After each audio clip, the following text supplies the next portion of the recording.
Hey guys, Patrick Blunt with Greenhow Handmade Ironworks. I wanted to bring y'all in real quick and let's talk about some problem solving and some tool building. One of the jobs that we are working on right now in the shop is about 250 linear feet of fencing for a historic cemetery.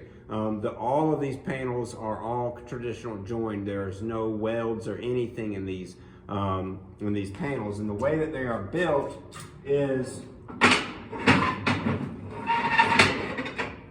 there are some pickets here.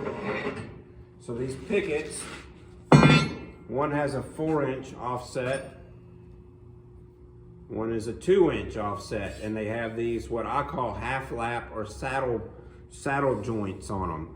So the way that works is there will be another bar that runs horizontally like this, and this will saddle that bar, and then there will be a hole going through there and a rivet put through, joining that into a panel.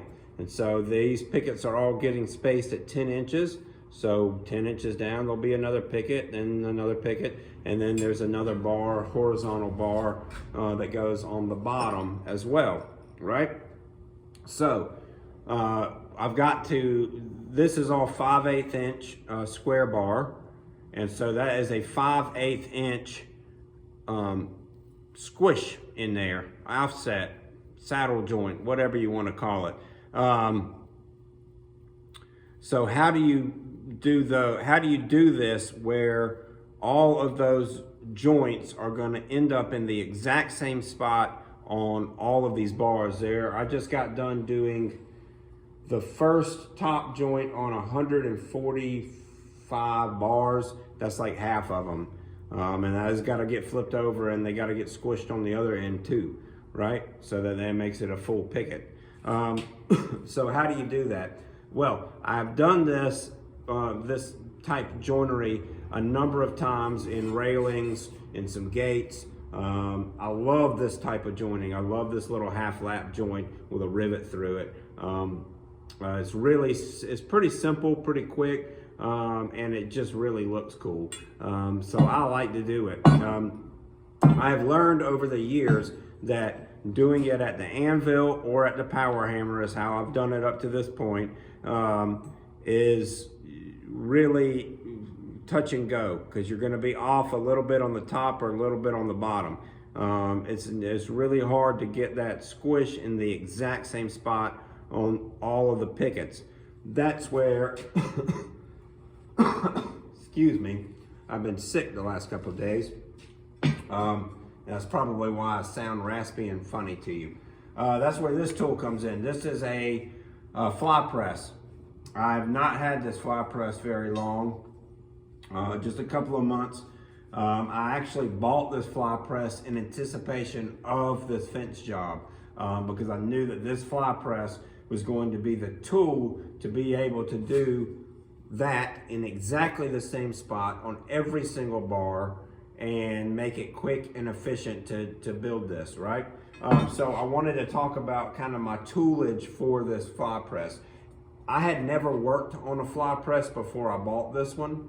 I have fallen in love with it. I really, really, really love this tool. I was kind of hemming and hawing. I was either gonna buy this or a hydraulic press, and I chose to get this right here. I probably still will down the road get a hydraulic press at some point if I find a use for it. I'm sure I can find a use for it.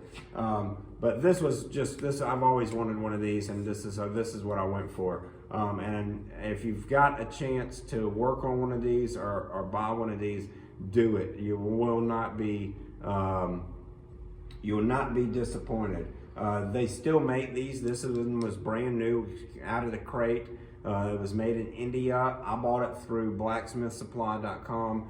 Those guys over there are great. I called, I talked to them, they answered all my questions. They fast shipping, it was awesome. So super easy deal with them. Anyways, the way that this works, this is a number 6 fly press. If you're not familiar with the way this works, there's a ton of videos on fly press, so that's not what this is.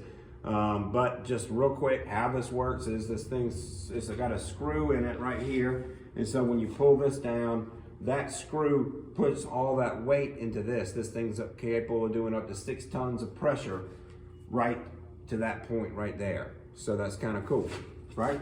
So, obviously to do that squish, to do that little half lap in exactly the same point, you've got to have a stop so that this bar will go in and stop, and then you can squish it there, right?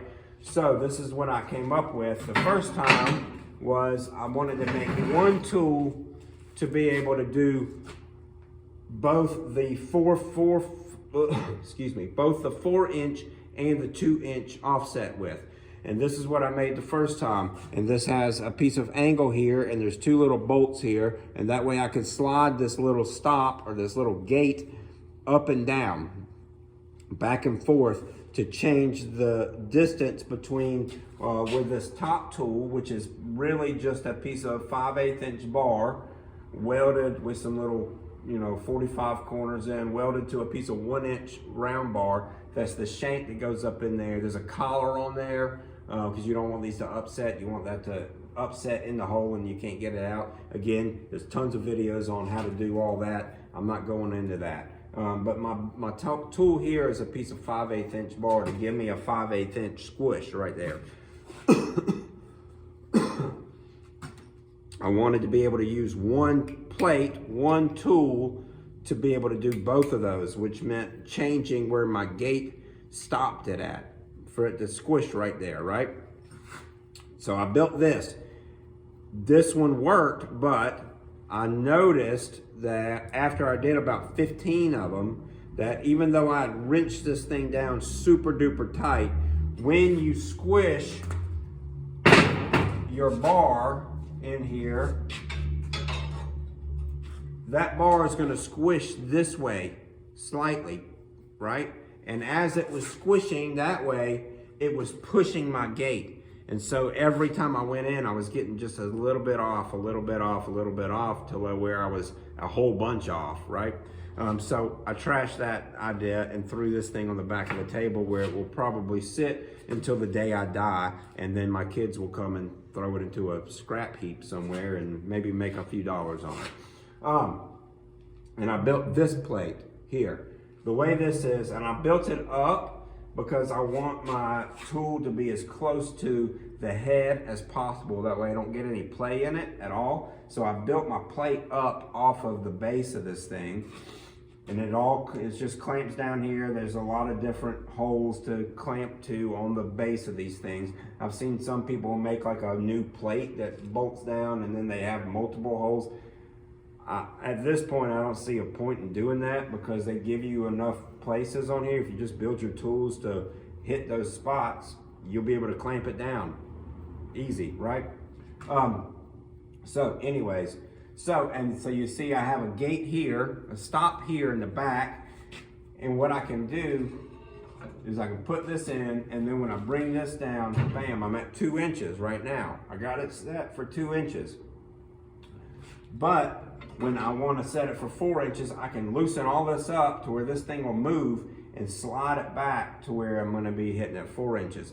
That takes out that movable gate, but the whole plate then moves and then gets clamped back down. Excuse me. Like I said, I just ran about 145 of these through this thing, and they're all exactly the same. So this works right here. That movable gate idea didn't work. A fixed gate on a plate that then I'll just move the whole plate, that works. I even on this one put a little rest out here for the bar. I can even, if I have a, right here, if I need to, I can even clamp it down right here. That way I don't have to hold on to it. I don't really do that, but I could if I wanted to. So anyways, that's kind of how I approached the problem of getting all of these in exactly the same place on these bars so that all 300 of these pickets that I've got to make are all exactly alike, so this fence panels all go together super easy and quick and efficient, right? Okay, so kind of a rambly video, and I'm sorry if you don't like that, but I just thought that I would talk about kind of troubleshooting through tool making a little bit, because it's something you got to do a lot. I'll get, you know, designs in here and I'm like, all right, I can make that. Oh crap, I got to figure out the tooling for it. I got to figure out how to make that, but I'm sure I can, right? So just troubleshoot through your tools. If one tool doesn't work, not a big deal. Try something else. You'll figure it out. You'll find something that works. I mean, seriously guys, if I can do this, all of you guys can. All right, cool. Please, if you like this, like it. If you like and follow me, leave me comments. If you got any questions, follow me on Instagram at Greenhow Handmade. Go check out my work on my website, greenhowhandmade.com. We also got the blacksmith school, the classes up there. If you want to come take a class with me, I'd love to have you. Thanks. Cheerio.